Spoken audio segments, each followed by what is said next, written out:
গত 6 ডিসেম্বর মুর্শিদাবাদের বেলডাঙ্গায় বাবরি মসজিদে শিলান্যাস হয়েছে।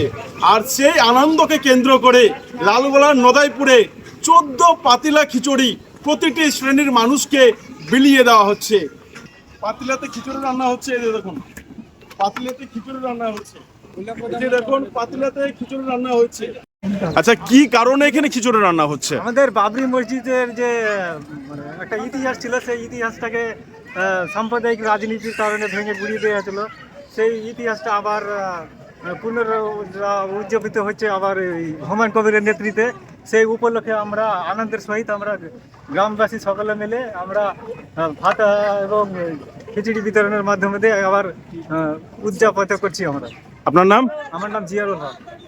এখানে এখানে কি কারণে খিচুড়ি রান্না করা হচ্ছে? বাবর মসজিদের কারণ উদ্দেশ্য করে বাবরি মসজিদের জন্য। বেলডাঙ্গা কারা করছে এই কাজ? গ্রামের জনসাধারণ গ্রামের জনসাধারণ সকলে সকলে মিলে খিচুড়ি রান্না করছে। আপনার নাম? আমার নাম সাহেবজান শেখ। সাহেবজান শেখ।